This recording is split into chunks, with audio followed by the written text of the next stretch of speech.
It's the opposite game. If Trump takes action, even if it's demonstrably positive for America, Democrats will oppose it, even if 5 minutes ago they were for it. The president brags about his Venezuela policy? Give us a break. He hasn't brought an end to the Maduro regime. The Maduro regime is more powerful today. But this morning, we suddenly saw a different Chuck.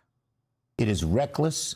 It is dangerous. Whenever our country has gotten involved in this kind of regime change and nation building, American families pay the price.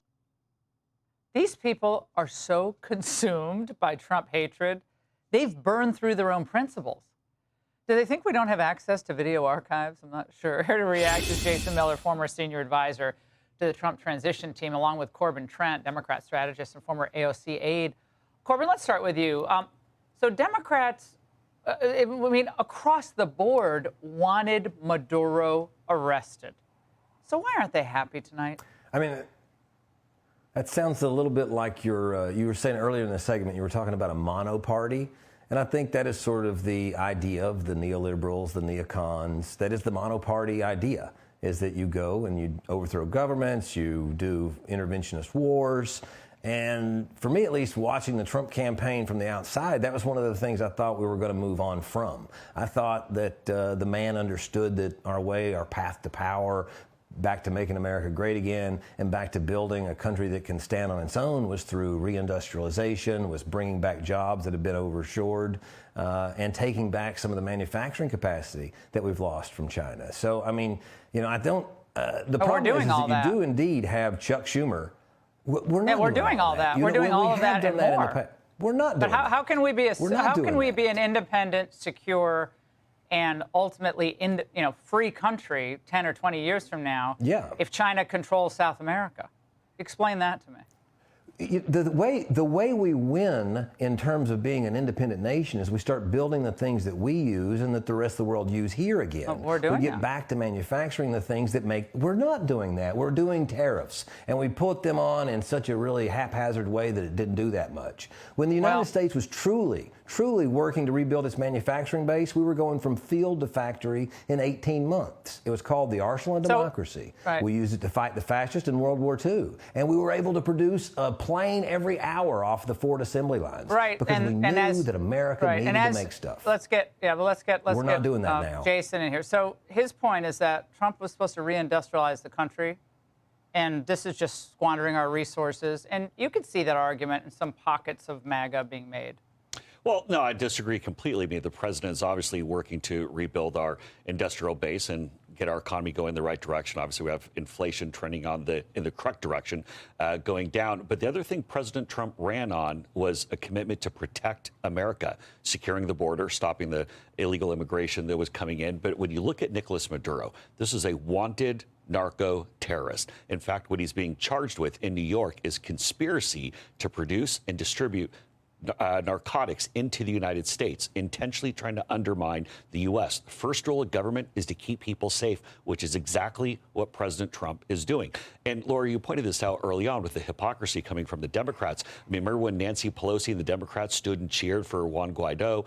You played the clip of Chuck Schumer, even Joe Biden when he was running in 2020. Of course, Biden wouldn't remember what he said in 2020, but he said that Maduro should not be in power. What President Trump is sending the very clear message is there's not going to be any of this nonsense in our own backyard. It doesn't matter if it's from the drug dealers, the Russians, the Chinese. And don't forget, Maduro coddled Hezbollah as well. You had additional real deal terrorists running through our own backyard. Corbin, back in 2022, the Biden administration released two of Maduro's nephews who are also narco, they were charged with narco terrorism, and he released them in a prisoner swap. And I know people do prisoner swaps and so forth. But do you see any problem with the Democrats' switcheroo on Maduro's inherent danger to America here? Well, I mean, Trump pardoned Juan Hernandez, who was a convicted drug smuggler. I mean, you know, you want to see, like, I'm from Appalachia, I'm from East Tennessee, and if you look at the Rust Belt, you look at Appalachia, you want to know who's caused the most harm here as far as drugs goes? It's the Sackler family. It's OxyContin. And that stuff was pumped into our communities with the FDA's approval, and there's buildings named after those people at Yale, at Harvard, at the Smithsonian, and I agree they're, with all touted that. as heroes. So I totally agree you want with to see the people that really 80% of the heroin users started with OxyContin. The Sacklers have killed almost 1 million Americans. We don't have to go to Venezuela with a helicopter. We can go down to Boca Raton, Florida, and pick up a Sackler if we want to. If you want to put people in I prison don't think for it's killing either Americans or, with Corbin. drugs, Yeah, let's start with him. I think Corbin's making some interesting points, and I think actually some, MAGA people, J.D. Vance would agree with some of that. But you can do both things. I think Trump believes that we can be powerful at home and defend our hemisphere at the same time. You have someone who literally wants to produce and distribute narcotics into the United States,